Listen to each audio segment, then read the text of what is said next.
Hi friends, मैं pastor Dilip बाड़िया संपूर्ण समर्पण चर्च इंदौर से आप सभी को जय मसीह की बोलता हूँ। Praise the Lord. ये बहुत खुशी की बात है कि हम इस वीडियो के माध्यम से आपके साथ जुड़ पा रहे हैं और हमारा यह विश्वास है कि प्रभु आज जो वचन हमें देने जा रहा है उसके द्वारा हम सबके जीवन के सभी क्षेत्रों में हम आशीष और उन्नति को पाएंगे। तो इससे पहले कि आज हम परमेश्वर के वचनों से मनन करें, आइए हम एक छोटी सी प्रार्थना करेंगे। आप दुआ में मेरे साथ जुड़िए और मैं आपको आश्वासन देना चाहता हूँ कि परमेश्वर के लिए कुछ भी असंभव नहीं है। वो असंभव को संभव करने वाला परमेश्वर है, वह भला है, उसकी करुणा सदा की है। जबकि आप इस वीडियो को देख रहे हैं, प्रभु से आप प्रार्थना करते रहिए, पूरे दिल से प्रभु को खोजिए। परमेश्वर जो कि आपके भविष्य को जानता है, परमेश्वर जो कि आपके दिल की ख्वाहिशों को जानता है, वो आपसे मुलाकात करेगा और आपकी ज़िंदगी पहले जैसी नहीं रहेगी। आप अपने जीवन के अंदर सामर्थ्य को प्राप्त करेंगे, उत्तरोत्तर उन्नति को पाएंगे। एक उन्नति के बाद दूसरी उन्नति आपके लिए आगे आपके मार्ग में रहेगी। मैं आपसे कहना चाहता हूँ कि उम्मीद के साथ बैठिए और पूरे दिल से परमेश्वर खोजिए और प्रार्थना करते रहिए कि इस समय परमेश्वर आपके जीवन में अद्भुत काम करे। आइए हम दुआ करें। और प्रियो, बाइबल इस प्रकार से कहती कि परमेश्वर हमारे प्रार्थना करने से पहले ही हमारी प्रार्थना का उत्तर देता है। तो जैसे ही आप समर्पण के साथ प्रभु के सन्मुख आते हैं, अपनी आंखें बंद करते हैं, अपने सिरों को झुकाते हैं और दुआ करते हैं, परमेश्वर ने आपकी प्रार्थना का उत्तर आपके लिए रिलीज कर दिया है। आइए हम दुआ करें और विश्वास से प्रभु के पास में आए। अनुग्रहकारी पिता परमेश्वर, हम आपका धन्यवाद करते हैं प्रभु परमेश्वर कि आपने हमें सुंदर मौका दिया कि हम आपकी वाणी को सुन सके। पवित्र आत्मा परमेश्वर, आप हमसे बातचीत कीजिए। पवित्र आत्मा, आप हमारे जीवन की निर्बलताओं में हमें ताकत और बल दीजिए। स्वर्गीय पिता, आपके वचन का प्रकाशन हमें दीजिए कि हम अपने जीवन के अंदर जिन परेशानियों से जूझ रहे हैं प्रभु, आपके आशीर्वाद से हम जय प्राप्त करने पाएं। प्रभु जी, हम दुआ मांगते हैं यीशु मसीह के नाम में, हमारी जिंदगी बदल जाए प्रभु परमेश्वर। तेरे अनुग्रह से प्रभु परमेश्वर हमारे जीवन में हम छुटकारा, शांति और चंगाई को प्राप्त करें। प्रभु यीशु मसीह, आपने कहा यदि तुम मेरे वचन में बने रहो और मेरे वचन तुम में बने रहे तो जो चाहो सो मांगो वह तुम्हारे लिए हो जाएगा।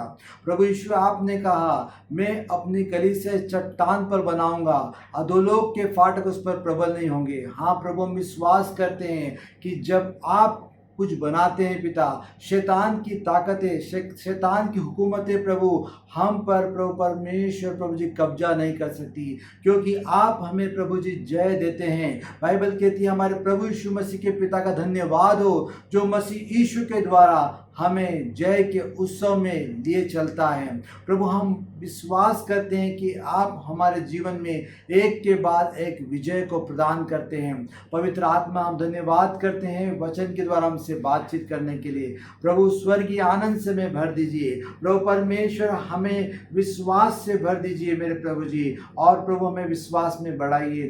प्रभु यीशु मसीह, बाइबल में हम पढ़ते हैं, बाइबल कहती है कि अपने विश्वास के कर्ता और सिद्ध करने वाले ईश्वर की ओर ताकते रहो। हाँ प्रभु, हम ये विश्वास करते हैं कि आप जो है विश्वास को हमारे अंदर उत्पन्न करने वाले हैं और आप हमारे जीवन में विश्वास को सक्रिय करने वाले हैं। हम दुआ मांगते हैं यीशु मसीह के नाम में। प्रभु जी, हम अपने जीवन में जिस अवस्था में आज हैं, उस अवस्था में हम आने वाले समय में न रहने पाए, बेहतरी हमारे जीवन के अंदर आ जाए पिता, और हम प्रभु परमेश्वर प्रभु अपने जीवन के अंदर तब्दीली को पाने पाए प्रभु जी, आशीष को पाने पाए। आपने हमारी प्रार्थना का उत्तर दे, धन्यवाद करते हैं। यीशु मसीह के नाम में इस दुआ को मांगते हैं, आमीन आमीन। God bless you my friends. आइए हम परमेश्वर के वचन से मनन करें और मुझे यकीन है, विश्वास है कि प्रभु एक खास बात को जो है आपसे इस समय करने जा रहा है, और जो वचन आज हम सुनने जा रहे हैं उसके द्वारा आपके जीवन में शांति आएगी, उसके द्वारा आपके जीवन में जो है आशीष आएगी। सो हम परमेश्वर के वचन से आज पढ़ेंगे। हम सबसे पहले पढ़ने जा रहे हैं भजन संहिता 107 का 9वां पद। हम बाइबल में से पढ़ेंगे भजन संहिता 107 का 9वां पद। जो और जिस विषय पर आज हम सीखने जा रहे हैं वो विषय है भविष्य की सभी विजय के लिए उसको खोजते हुए परमेश्वर के लिए भूखे होना। भविष्य की सभी विजय के लिए उसको खोजते हुए, परमेश्वर को खोजते हुए परमेश्वर के लिए भूखे होना। Be hungry for God, seeking him for all future victories.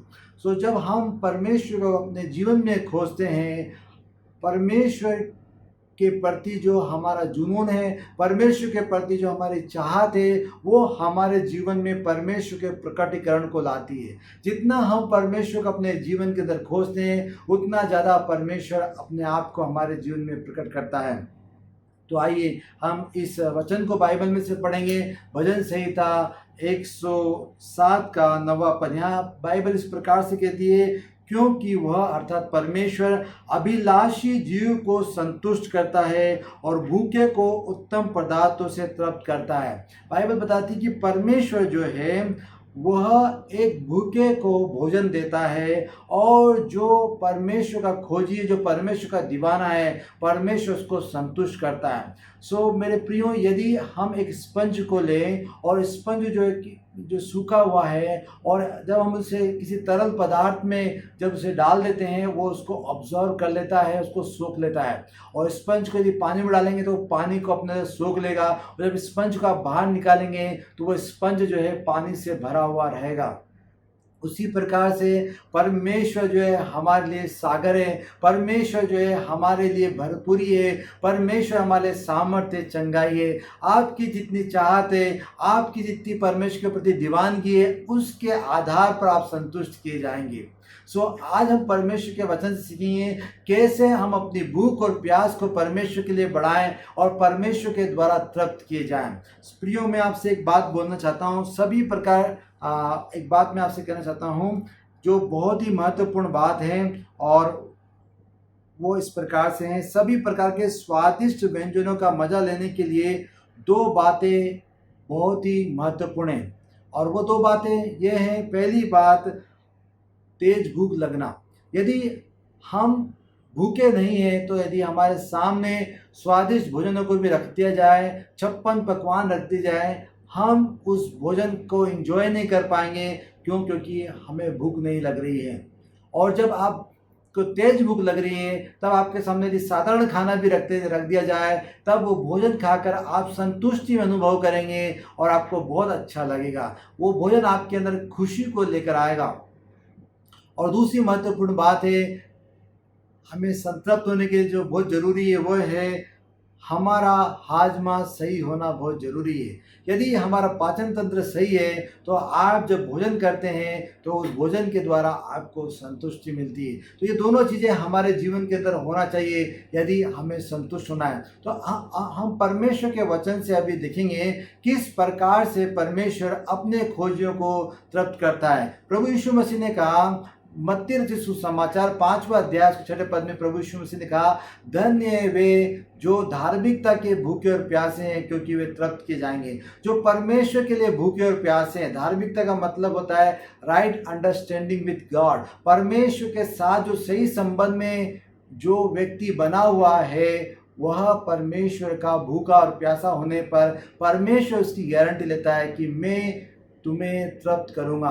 सो मेरे प्रियो, आइए हम परमेश्वर के वचन से आज सीखें कि किस प्रकार से हम जो है परमेश्वर के द्वारा संतृप्त हो सकते हैं। तो आज जिस विषय पर हम सीखने जा रहे हैं, इस विषय पर सीखने के लिए मैं बाइबल से एक व्यक्ति को उदाहरण के तौर पे लूँगा, और जिससे कि हम इस विषय को जो है गहराई से सीख सके। और जिस व्यक्ति के विषय में हम बाइबल में से आज पढ़ने जा रहे हैं, वो बाइबल में एक बहुत ही महत्वपूर्ण जो है भूमिका को, एक बहुत ही महत्वपूर्ण कार्य को जो है वो किए हैं, और इनका नाम है, हम उत्पत्ति से हम जब पढ़ते हैं तो वहाँ पर हम पढ़ते हैं यूसुफ के बारे में। तो हम यूसुफ के विषय में हम जो है सीखेंगे कि परमेश्वर ने यूसुफ को किस तरह से उसकी योजनाओं को पूरा करने के लिए इस्तेमाल किया, परमेश्वर के मकसद को किस तरह से यूसुफ के द्वारा जो है पूरा होते हुए हम बाइबल में देखते हैं, वो हम देखेंगे। तो हम यूसुफ के बारे में हम पढ़ते हैं, जब हम बाइबल में पढ़ते हैं उत्पत्ति उसका अध्याय 30 और उसका 24वां पद हम बाइबल में से पढ़ेंगे। उत्पत्ति अध्याय 30 का 24, और इसमें इस प्रकार से बाइबल कहती है, उत्पत्ति अध्याय 30 के 24 में, और जब यूसुफ का जन्म हुआ तब हम देखते हैं कि उसके पर जो उसका नाम जो रखा गया, उसके माता पिता ने जो उसका नाम रखा वो इस प्रकार से था। उत्पत्ति उसका 30 के 24 में लिखा हुआ है, उत्पत्ति 30:24 में लिखा हुआ है, और उसने यह कहकर उसका नाम यूसुफ रखा, यहोवा मुझे एक और पुत्र प्रदान करे। जब राहेल से याकूब के लिए एक संतान उत्पन्न हुई तो हम देखते हैं कि राहेल जो काफ़ी समय तक बांझ थी, और याकूब की जो दूसरी पत्नी लेया थी उसको पुत्र उत्पन्न हो रहे थे, लेकिन राहेल बांझ थी और राहेल को कोई संतान उत्पन्न नहीं हुई थी। और हम बाइबल में देखते हैं कि याकूब का जो प्रेम राहेल के प्रति था वो बड़ा गहरा था, और हम बाइबल में पाते हैं कि याकूब अपनी पत्नी से जो है बेइंतहा प्यार करता था। और दूसरी तरह से हम देखें तो बाइबल में सबसे पहली बार जो प्रेम शब्द आया है वह याकूब और राहेल के प्यार के लिए आया है। सबसे पहली बार बाइबल में जो प्रेम शब्द आया है वो याकूब का जो प्यार राहेल के प्रति है उसके संबंध में हम बाइबल में देखते हैं।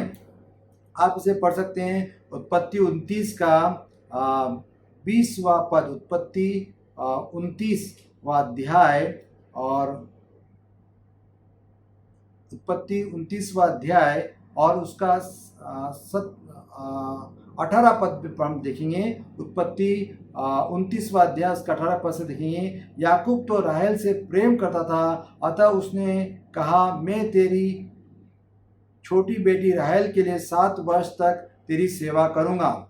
और 20 में हम पढ़ते हैं, इस प्रकार याकूब ने राहेल के लिए 7 वर्ष तक सेवा की, और राहेल से प्रेम के कारण ये वर्ष उसे थोड़े ही दिन जान पड़े। तो यहाँ हम देखते हैं कि राहेल के प्रति जो उसका प्यार है वो बड़ा बेइंतहा प्यार है और बड़ा गहरा प्यार है, और उस प्रेम के कारण जो है हम देखते हैं कि याकूब अपनी पत्नी राहेल के लिए जो है 7 वर्ष तक अपने ससुर लाबान की सेवा करता है। तो जब राहेल से संतान उत्पन्न होती है तो हम बाइबल में पढ़ते हैं कि याकूब उसका नाम जो रखता है वो यूसुफ, एक बहुत ही खास नाम है, और हम देखते हैं कि यूसुफ का मतलब होता है वह और प्रदान करे।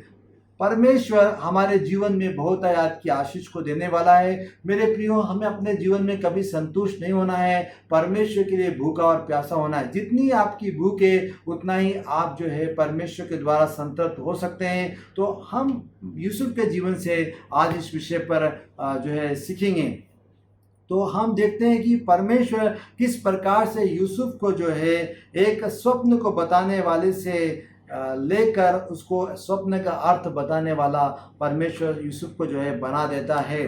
फ्रॉम जोसेफ की जो लाइफ है, यूसुफ की जो लाइफ है, from dream teller to dream interpreter, परमेश्वर किस प्रकार से यूसुफ के जीवन में अलग अलग पड़ाव को लेकर आता है और उसकी भूख और प्यास को परमेश्वर के मकसद को पूरा करने के लिए उसे इस्तेमाल करता है। आज हम परमेश्वर के वचन से हम देखने जा रहे हैं।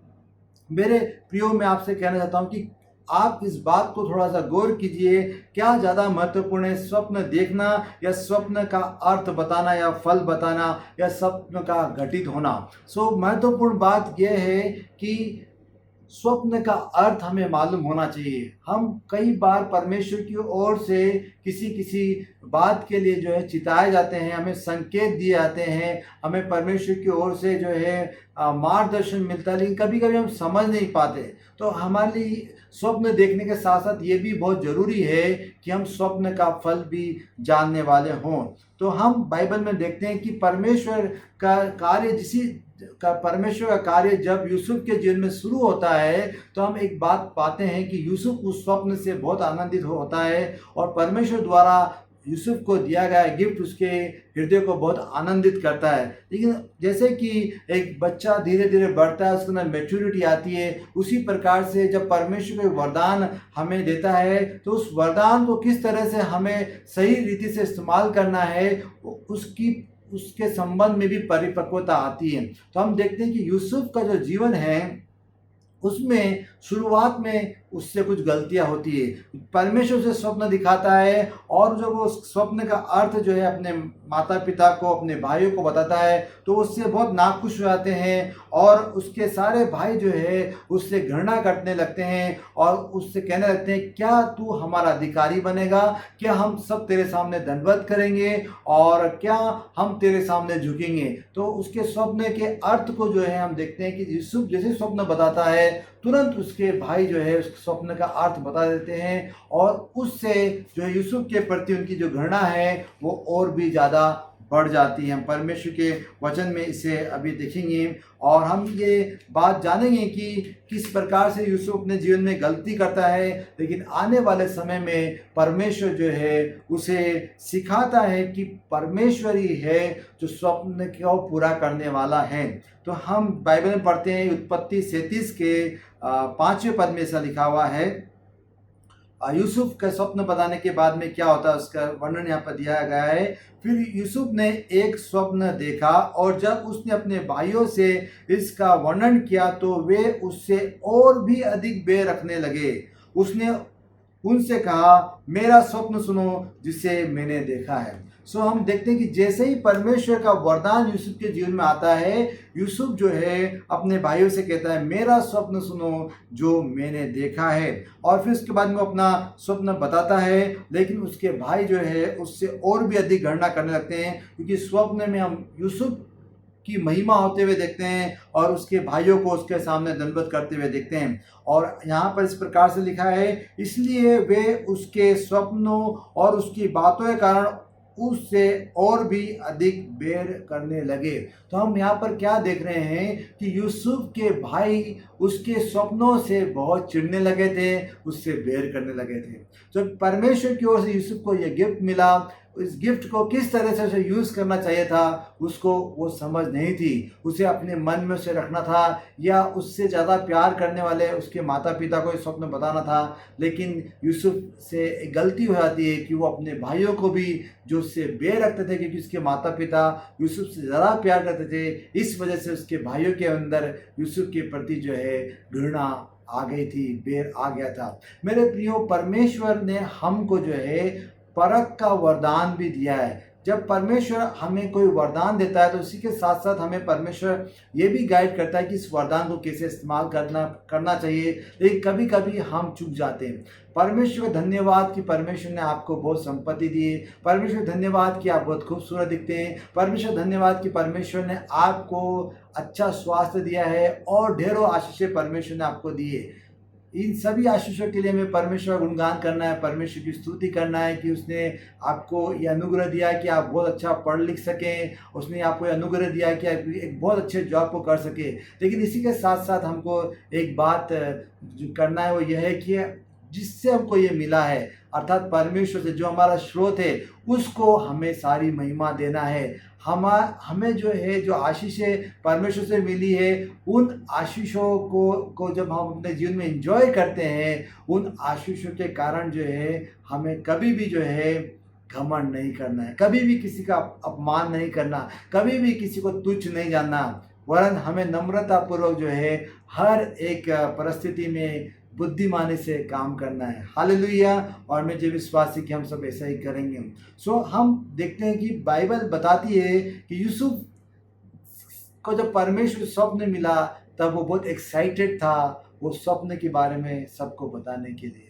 उसी प्रकार से जब हमें परमेश्वर की ओर से कुछ आशीषें मिलती है, हम बहुत खुश होते हैं, हम बहुत आनंदित रहते हैं कि उन आशीषों के बारे में सबको बताएं। लेकिन थोड़ा हमें दूसरों के बारे में भी सोचना चाहिए कि उनके पास में वो सब चीज़ें नहीं है जो परमेश्वर से हमें मिली है। इसलिए जब हम उन्हें बताएंगे तो उसका उनके ऊपर क्या असर होगा उसके विषय में भी हमें सोचना चाहिए। हम परमेश्वर ने हमें जो है आशीषित इसलिए बनाया कि हम दूसरों को आशीषित करें। परमेश्वर ने हमें जीवन इसलिए दिया है कि हम बहुतों को जीवन दें। परमेश्वर ने हमें शांति इसलिए दी है कि हम बहुतों को शांति दें। हमें इसकी बजाय कि हम अपनी महिमा को दूसरों के सामने खोलकर बताएं, हमें उनके दुखों को बांटना है, हमें उन्हें आशीषित करने के तरीके सीखना है। तब जो है शैतान को हमारे जीवन में काम करने के लिए अवसर नहीं मिलेगा। तो आइए हम यूसुफ के जीवन से कुछ महत्वपूर्ण बातों को सीखें। हम क्या देखते हैं, बाइबल में बताती है कि यूसुफ जब अपने माता पिता का बहुत लाडला था, उनके जिगर का टुकड़ा था, तो हम क्या देखते हैं कि उसके भाई उससे बैर करने लगे। और यूसुफ की एक और कमी थी कि अपने भाइयों की कमी घटियों को और वो जो कुछ भी बुराई करते थे उसको अपने माता पिता को जाकर कहता था। इस कारण से उसके माता पिता को वो बताता था उनकी बुराई के बारे में। इस वजह से उसके भाई उससे और भी घृणा करने लगे थे। तो मेरे प्रियो, हम यूसुफ के जीवन से आज सीखे कि हमें जो है किन बातों को ध्यान देना चाहिए। हम चाहे किसी का भला करना चाहते होंगे। यूसुफ अपने भाइयों को सुधारना चाहता था, लेकिन एक गलती वो कर रहा था कि वो अपने भाइयों की कमी घटियों को अपने माता पिता को बोल रहा था। उसके पिताजी जो है वो यूसुफ का जिक्र किया करते होंगे, या उनको मालूम पड़ जाता होगा कि यूसुफ के द्वारा उनकी गलतियों के बारे में उसके माता पिता को मालूम पड़ गया, इसलिए अब उन्हें डांट पड़ रही है। तो जब भी आप किसी के जीवन में कमी घटी को देखते हैं, बुराइयों को देखते हैं, हमें सबसे पहले क्या काम करना चाहिए? हमें उन्हें माफ़ करना चाहिए। दूसरा काम हमें ये करना चाहिए कि उनके लिए हमें परमेश्वर से प्रार्थना करना चाहिए। और जब हम उनके लिए प्रार्थना करते हैं तो परमेश्वर उनको सुधारता है। और हमें बहुत ही वाइजली काम करना है, ऐसा ना हो कि हम लोगों के दुश्मन बन जाए। Praise the Lord. यूसुफ तो बहुत ही अच्छा इंसान था, लेकिन उसने नादानी में अपने कुछ दुश्मन बना लिए थे। उसकी नादानियों से के कारण जो है उसके सगे भाई जो है उसके कट्टर दुश्मन हो गए थे। और आइए हम परमेश्वर के वचनों में पढ़े कि परमेश्वर किस प्रकार से यूसुफ को परिपक्वता तक लेके जाता है। हम देखते हैं कि आगे चलकर जो है यूसुफ के जो भाई हैं वे यूसुफ को जो है जान से मारना चाहते हैं, लेकिन उनका जो सबसे बड़ा भाई रूबेन है वो कहता है कि ये हमारा खून है, हमें इसे जान से नहीं मारना चाहिए। आओ हम इसे इस अंधे कुएं में डाल दे और इसका खून बहाने से अपने आप को रोक ले। और बाद में उसको जो है वे इश्माइलियों के हाथ में भेज देते हैं और इस प्रकार से यूसुफ जो है मिस्र में पहुंचाया जाता है। तो बाइबल बताती है कि यूसुफ जो है बेड़ियों में डालकर जो है मिस्र में ले जाया गया था। और उस समय की ये प्रथा थी कि जब कोई गुलाम को गुलामों के बाजार में बेचा जाता था, उसको नंगा करके बेच देते थे, ताकि जो उसके खरीदार है उनको मालूम पड़े कि इसके शरीर के अंदर कोई कमजोरी नहीं है और ये जो है स्वस्थ है, हष्ट पुष्ट है। और इस प्रकार से यूसुफ को स्लेव मार्केट में बेचा गया और जिस व्यक्ति ने उसे खरीदा वो पोतीफर था। पोतीफर ने उसको खरीदा और यूसुफ ने ईमानदारी से, विश्वास योग्यता से पोतीफर के घर में काम किया। यूसुफ के हाथ में जो कोई भी काम पोतीफर देता था, परमेश्वर उस काम को आशीषित करता था और वह काम जो है परमेश्वर के अनुग्रह से फलवंत होता था। तो पोतीफर ने जान लिया, इस बात को जान लिया कि यहोवा इसके साथ में रहता है, इसका परमेश्वर इसके साथ में रहता है और जो कोई भी एक व्यक्ति काम करता है उसको इसका परमेश्वर आशीषित करता है। आज बाइबल से पढ़ सकते हैं इसके विषय में। आप यदि बाइबल से पढ़ेंगे तो इसके विषय में आप जान जाएंगे। आप जो है 40वां अध्याय पढ़िए, उत्पत्ति 40वां अध्याय, 41वां अध्याय पढ़िए और वहाँ पर आप देखेंगे कि किस प्रकार से जो है परमेश्वर जो है यूसुफ के हाथ में दी गई सारी चीज़ों को जो है आशीषित करता है। आप 37वें अध्याय में पढ़ेंगे तो यूसुफ का जो अपने माता पिता के घर में जो उसका जीवन है उसके बारे में हम पढ़ते हैं। 39वें अध्याय में हम पढ़ते हैं, 39 चैप्टर में पढ़ते हैं कि पोतीफर के घर में यूसुफ जो है वो रहता है एक सेवक के नाई, और इतना ईमानदारी से यूसुफ काम करता है, इतनी लगन से काम करता है कि उसका स्वामी ये जान लेता है कि ये व्यक्ति जो है बहुत विश्वास योग्य है, और जो कोई भी काम मैं इसे देता हूँ वो काम जो है और बढ़ता है, मेरी घटी नहीं होती, मेरी बढ़ती होती है।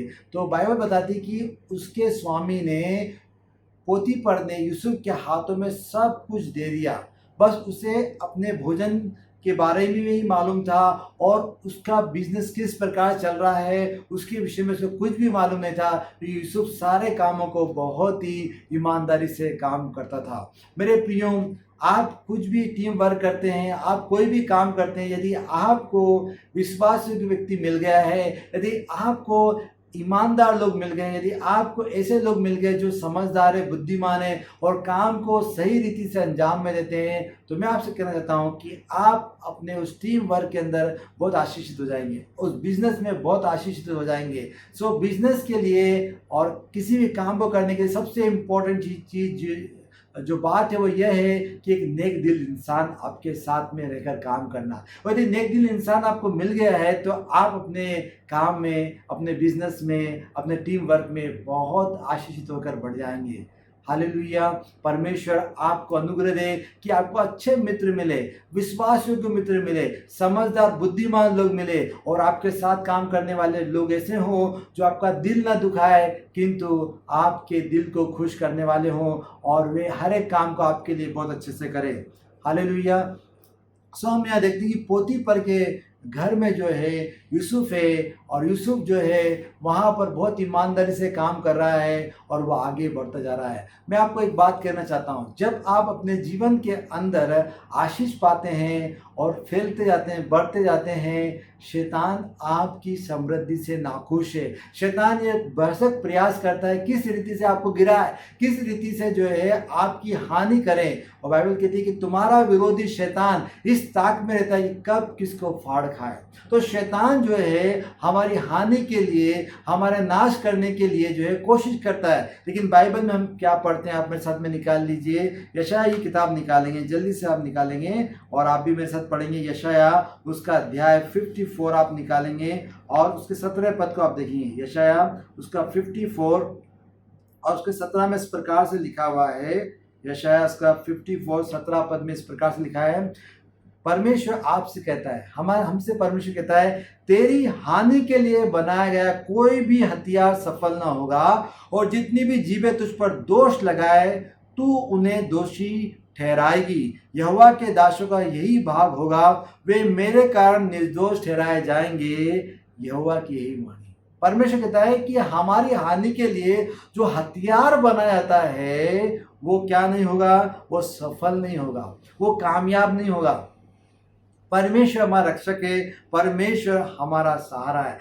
लेकिन कभी कभी हमें ऐसा लगता है कि हमारे जीवन में जो हो रहा है वो हमारी चाहतों के बिल्कुल खिलाफ हो रहा है। Things are getting from bad to worse, और जो है हम जो है अपने जीवन में जो है और गड्ढे में गिरते जाते हैं। लेकिन ऐसा मत सोचिए मेरे प्रियो, वहीं से जो है आपके लिए जो है एक गोल्डन अपॉर्चुनिटी की शुरुआत होगी। वहीं से आप जो है अपने जो है अंतिम डेस्टिनेशन तक आप पहुंच पाएंगे, अपनी अंतिम मंजिल तक आप पहुंच पाएंगे। इसलिए आप यूसुफ के जीवन को अध्ययन कीजिए कि परमेश्वर कहाँ कैसे उसके जो है कुछ नहीं में से, out of zero, out of nothingness, God brings him to the prime most position in his life. परमेश्वर उसके जीवन की सर्वोत्तम पोजीशन में, अवस्था में उसको जो है लेके जाता है। तो परमेश्वर नथिंगनेस में काम करता है।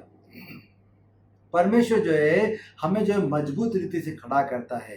कुछ समय पहले मैंने परमेश्वर के वचन से एक जो है संदेश प्रचार किया था, उसका शीर्षक था पेड़ के नीचे एक और पेड़। और बाइबल में यहूदा के गोत्र के विषय में लिखा है, परमेश्वर उसके विषय में कहता है कि परमेश्वर ने उसे ऐसी आशीष दी कि यहूदा का जो गोत्र है वो उसके विषय में याकूब ने उसे ऐसी आशीष दी कि तू जो है पेड़ के नाई जो है फलवंत होगा और तेरी जड़ें गहरी होगी, तू नीचे भी जो है बढ़ेगा और ऊपर भी बढ़ेगा। हालेलुया।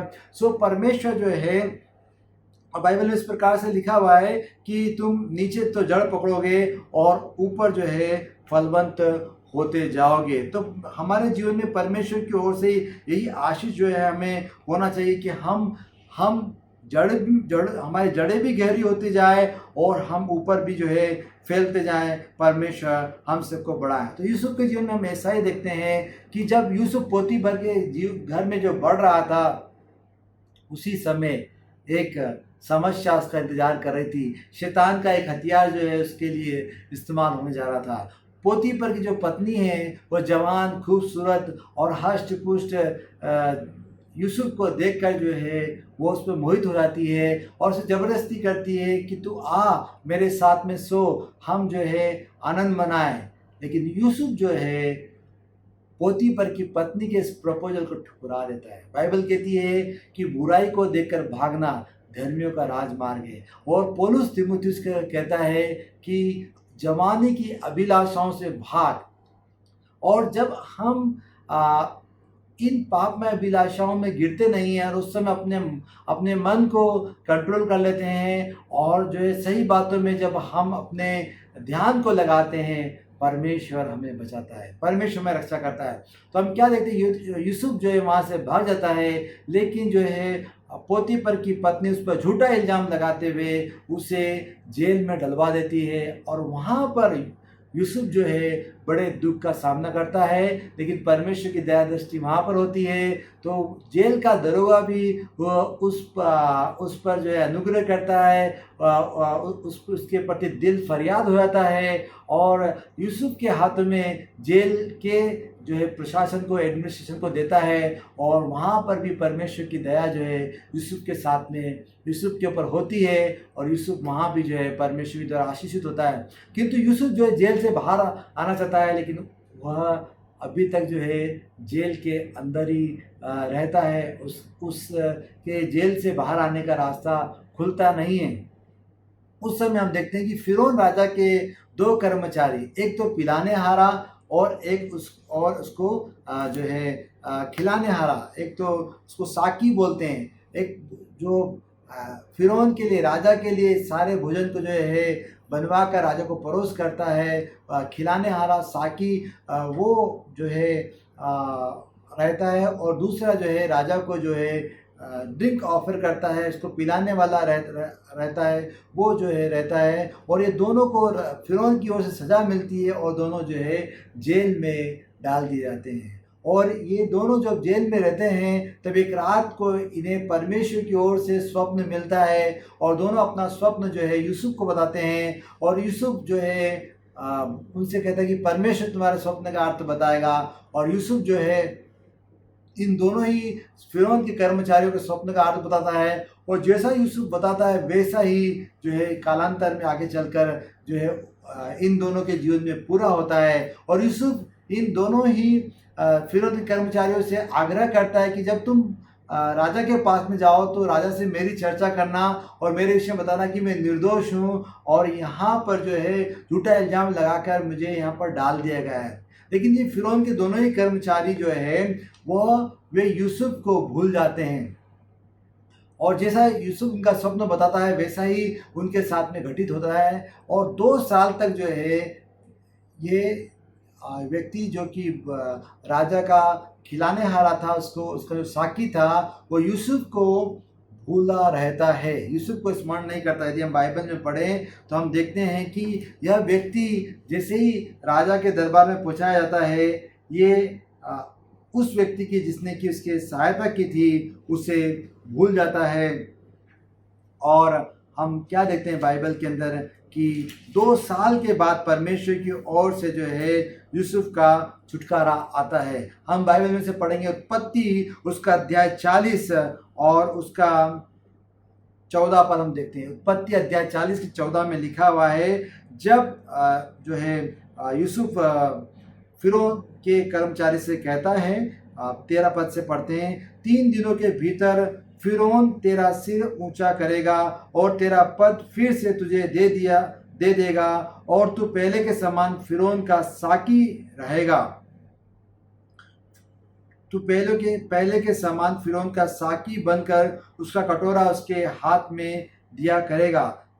जब तेरा भला हो जाए तो मुझे स्मरण करना और मुझ पर कृपा करके फ़िरौन से मेरी चर्चा करना और इस बंदी गृह से मुझे छुड़वा देना। फ़िरौन यूसुफ को छुड़ा सकता है और उसके लिए यूसुफ जो है इस राजा को खिलाने हारे साकी से वो रिक्वेस्ट करता है कि तू राजा से मेरी चर्चा करना। और हम क्या देखते हैं कि यह साकी जब राजा के दरबार में जाता है तब यह फ़िरौन को यह जो है यूसुफ को भूल जाता है और फ़िरौन से उसकी कोई चर्चा नहीं करता। हम इसको पढ़ते हैं उत्पत्ति अध्याय 40 के 23 में हम देखते हैं। उत्पत्ति अध्याय 40 के 23 में लिखा है, फिर भी प्रधान साकी ने यूसुफ को स्मरण न रखा परंतु उसे भूल गया। आप और मैं कई बार मनुष्यों पर भरोसा रखते हैं, अपने बेस्ट फ्रेंड पर भरोसा रखते हैं और उन महत्वपूर्ण लोगों पर भरोसा रखते हैं जिन तक हमारी पहुंच है और हम ये सोचते हैं कि ये हमारी सहायता करेंगे और ये हमारे लिए काम कर सकते हैं, ये इनके लिए छोटी सी बात है।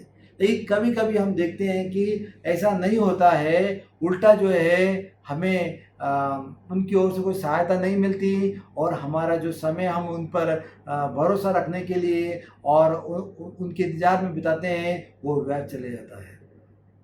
सो दोस्तों, आपको और मुझको इस बात को समझना है कि हमारा छुटकारा, हमारी मदद परमेश्वर की ओर से आती है, मनुष्य की ओर से नहीं आती है। हम परमेश्वर के वचन पे में पढ़ते हैं कि अपनी छुटकारे के लिए मनुष्य पर भरोसा रखना, प्रधानों पर भरोसा रखना व्यर्थ है। हमारी मदद किसकी ओर से आती है? परमेश्वर की ओर से आती है। इसलिए हमको प्रभु पर भरोसा रखना चाहिए। और हम यहाँ क्या देखते हैं, यूसुफ के जीवन में यूसुफ 2 साल तक जो है जेल में बंद रहता है और ये प्रधान साकी जो है यूसुफ के कोई काम नहीं आता। लेकिन परमेश्वर का जो उद्देश्य हमारे जीवन में वो पूरा होगा। और इस बीच में जब 7 साल तक यूसुफ जो है जेल में रहता है, इस बीच में परमेश्वर यूसुफ को तैयार करता रहता है अपने महान उद्देश्य को पूरा करने के लिए। और हम 41वें अध्याय के पहले पद में पढ़ते हैं, पूरे 2 वर्ष बीतने पर फ़िरौन ने एक स्वप्न देखा कि वह नील नदी किनारे खड़ा है। और हम देखते हैं कि यहाँ पर परमेश्वर काम करने लगता है। यूसुफ की सारी आशाएं टूट जाती है और यूसुफ जब हताश और निराश है, वो परमेश्वर को खोज रहा है, प्रभु I am not getting anything, any help from anyone. और हम देखते हैं कि जब परमेश्वर को पुकारता है, परमेश्वर जो है यूसुफ की मदद करने के लिए आता है और फ़िरौन को वो इसके लिए इस्तेमाल करता है। आने वाले समय में जो हालात होने वाले हैं उसके विषय में परमेश्वर यूसुफ को जो है तैयार करता है और यूसुफ को अपने उद्देश्य के लिए पूरा करने के लिए फ़िरौन को एक स्वप्न देता है। और फ़िरौन के उस स्वप्न का अर्थ उसके राज्य के सारे तांत्रिक, ज्योतिषी और तमाम जो है स्वप्नों का अर्थ बताने वाले जो लोग रहते हैं, वे कोई भी जो है फ़िरौन राजा के स्वप्न को नहीं बता पाते हैं। और जब राजा के स्वप्न का अर्थ ढूंढने की जब खोजबीन की जाती है, और हम बाइबल में पढ़ते हैं, यहाँ पर हम देखते हैं उत्पत्ति 41 के 8 में ऐसा लिखा हुआ है, और ऐसा हुआ कि सुबह के समय उसका मन व्याकुल हो उठा, फ़िरौन का मन व्याकुल हो उठा और उसने मिस्र के सब ज्योतिषियों और विद्वानों को बुलवा भेजा और फ़िरौन ने उनको अपने स्वप्न बताए, परंतु उनमें से कोई भी उनका फल फ़िरौन को न बता सका। उनमें से कोई भी फ़िरौन का जो है स्वप्न उनको नहीं बता सका। और हम यहाँ देखते हैं कि इस समय जो है प्रधान साकी जो है वो यूसुफ के बारे में फ़िरौन को बताता है और फिर जो है यूसुफ जो है फ़िरौन के दरबार में पहुंचाया जाता है। हालेलुया। और बाइबल कहती है कि जैसे ही उसको यूसुफ के बारे में फ़िरौन को मालूम पड़ता है और तब यूसुफ को फ़िरौन बुलवा लेता है। और यहाँ पर हम देखते हैं 14 पद में लिखा है, तब फ़िरौन ने यूसुफ को बुलवा भेजा और उन्होंने झटपट उसे बंदी गृह में से निकाला। और जब उसने बाल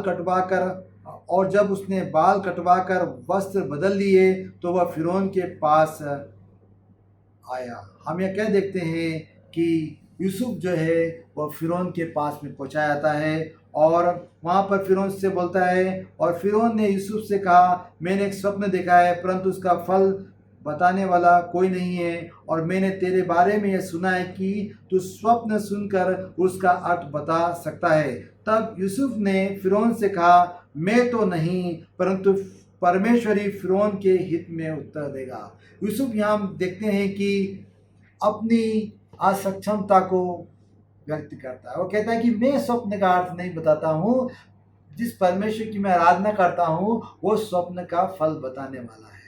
और वो फ़िरौन के पक्ष में, फ़िरौन के हित में जो है इसका जवाब जरूर दे देगा। हालेलुया। मेरे प्रियो, क्या आप अपने स्रोत को महिमा दे रहे हैं? क्या आप उस परमेश्वर को जिसने आपको बचाया है उसकी आराधना कर रहे हैं, उसे अपने जीवन में अपना अपना स्रोत मान रहे हैं?